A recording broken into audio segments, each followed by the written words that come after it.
y en la página de MySQL le damos a Downloads. En Downloads bajamos y vamos a MySQL Community Downloads. Aquí nos saldrán muchas opciones. Lo que vamos a buscar es el que dice MySQL Community Server. Aquí seleccionamos la opción que dice MySQL Installer for Windows, en caso de usar Windows. Damos clic y nos salen dos opciones. La que pesa 2.4 megabytes, en realidad solo trae la MySQL base, que no trae muchos archivos, por lo que tendríamos que instalarlos posteriormente y eso podría traer problemas. Luego instalamos la opción de 400 megas. Vamos a descargar. Aquí nos puede pedir que iniciemos sesión o que creemos una cuenta. En caso de no querer, pues le damos a No Thanks. Y con eso ya empezaría la descarga. Una vez descargado, nos quedaría en el escritorio un instalador. Le damos clic.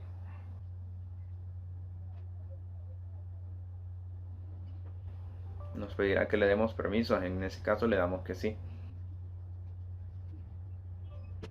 Empezará a abrir el instalador. Una vez dentro del instalador nos saldrán diferentes opciones para instalar lo que es MySQL. El developer pues trae muchas opciones. Es el que viene por defecto.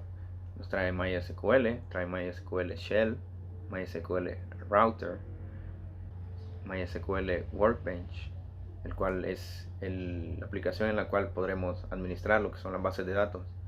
MySQL for Visual Studio, MySQL Connectors, el cual para que tengamos soporte con .NET, Java, C++, entre otros. En caso de no querer instalar todo eso, pues le damos a Custom y seleccionamos las aplicaciones que queramos que se instalen. Le damos a Next. Nos dice que algunos requerimientos antes de instalar. Solo le damos a Yes y no habría problema. Igual se instalaría. Aquí nos saldrían todo lo que se instalaría. Le damos a Execute. Y ya se empezaría a instalar. Una vez terminado le damos a Next. Y nos saldrían los programas que se tendrían que configurar. Le damos a Next. Aquí nos da unas opciones como el tipo de configuración, lo dejamos como tal con Development, y el puerto pues dejamos el que está por defecto, aunque se puede cambiar. Vamos a Next. Eso lo dejamos como está. Next. Aquí nos pide que creemos una contraseña. Podemos poner cualquier cosa.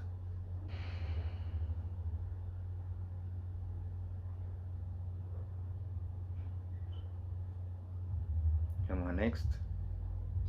Le damos a Next. Le damos a Next.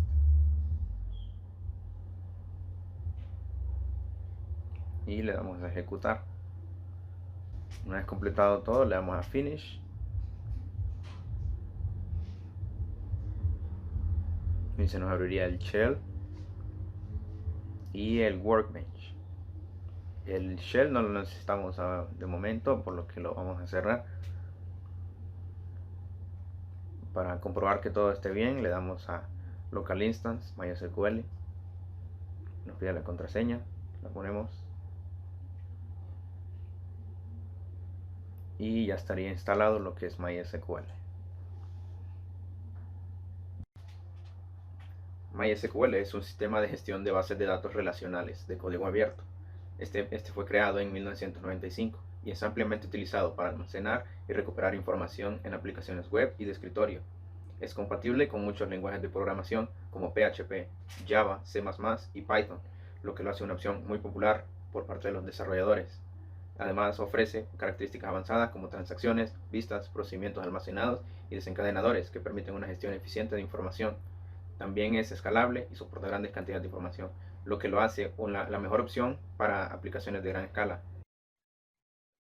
Saludos compañeros, continuaré este video hablando de los procedimientos almacenados o Store Procedures. Los procedimientos almacenados son programas que se almacenan de forma física en una base de datos, que en nuestro caso es MySQL.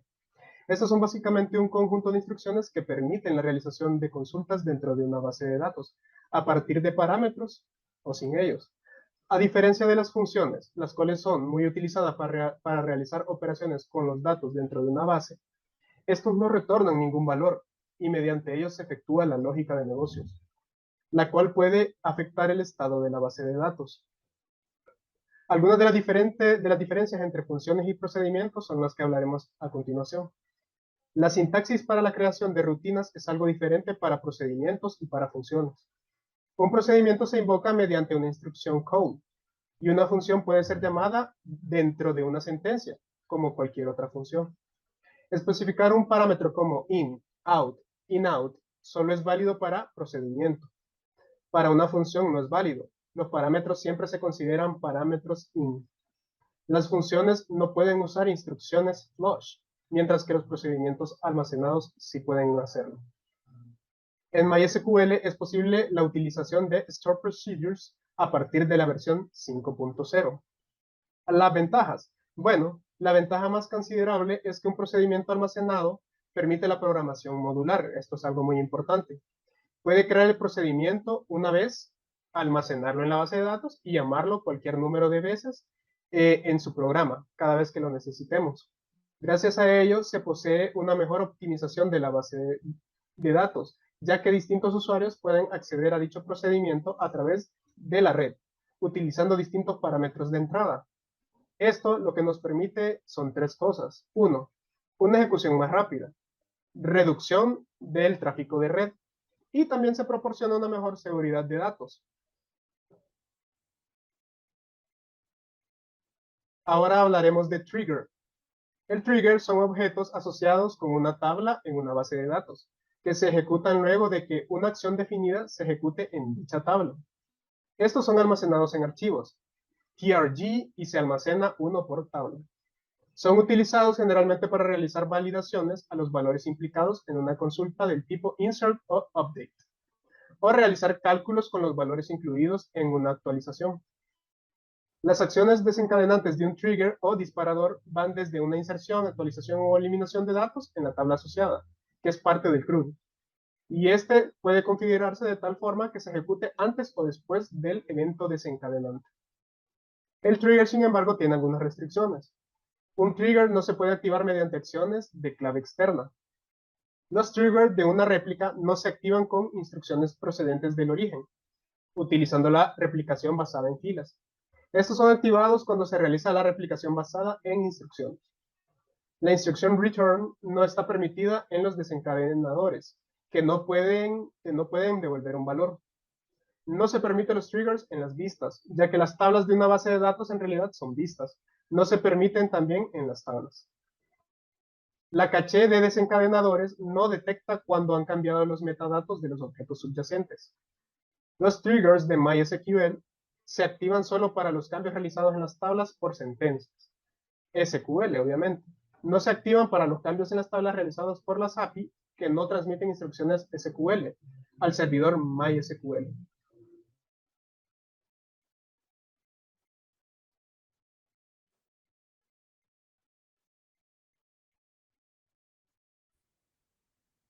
Buenas noches, mi nombre es Roger Samuel. En esta ocasión hablaremos sobre las funciones de MySQL. Las funciones son simplemente piezas de código que realizan alguna operación y luego devuelven un resultado.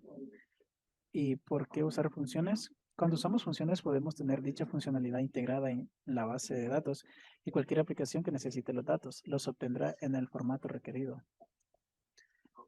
Cabe especificar que en MySQL tenemos varios tipos de funciones, de los cuales mencionaré algunos, que serían las funciones de cadena, que operan todo tipo de datos de cadena, funciones numéricas, que operan todo tipo de datos numéricos, funciones de fecha, que operan todo tipo de datos de fecha, funciones agregadas.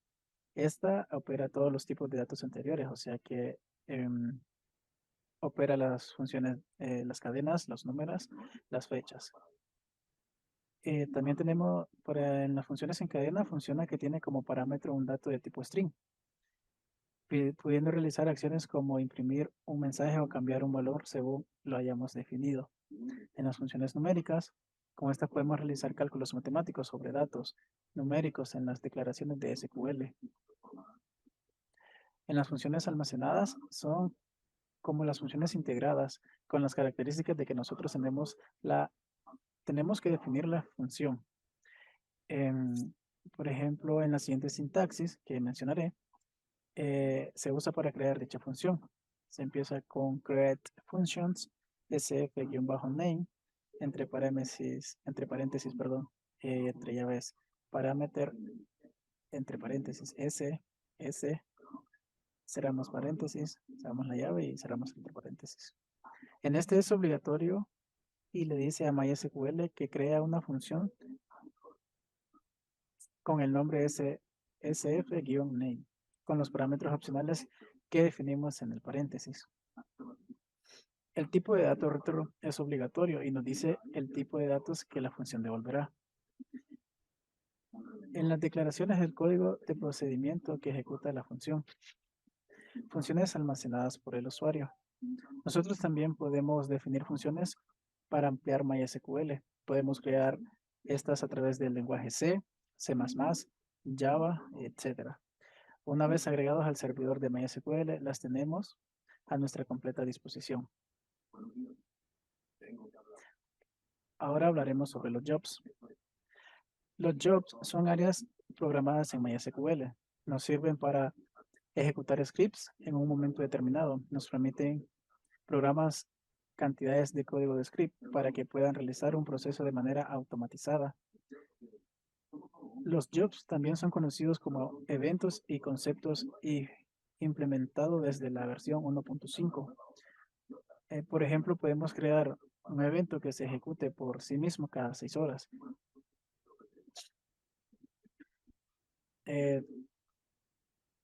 Con respecto a estos eventos, tenemos una serie de comandos, como por ejemplo, listar eventos, que es show events front my database, ver qué hace el evento, select asterisco from information _ schema.event, where event _name, borrar evento, drop event.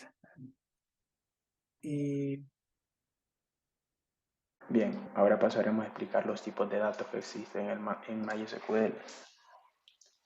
Bueno, como sabrán, al entrar a la fase de análisis y diseño de cualquier base de datos, pues es necesario contemplar las tablas y los campos o atributos de las entidades que se describirán en dichas tablas. Es necesario hacer uso del tipo adecuado de datos para asegurar que el programador de dicha base de datos pues tenga una base optimizada y que evite errores. Los tipos de datos en MySQL se pueden dividir en 3 grandes tipos. Estos están creados pues para optimizar y ahorrar espacio de almacenamiento y son los siguientes. Primero tenemos el dato de tipo numérico, el cual abarca todos aquellos datos que son expresados por números. Ejemplo de estos son la edad, los precios, las cantidades, etc. Como se sabe, existen distintos subtipos de datos numéricos y escoger cuál de ellos usar al crear los campos depende, pues, obviamente del análisis previo. En este grupo de los datos numéricos podemos dividirlo en 2 tipos, se podría decir subtipos de tipo numérico, los cuales, para empezar, tenemos los tipos numéricos enteros. Estos, pues, como característica es que carecen de punto decimal.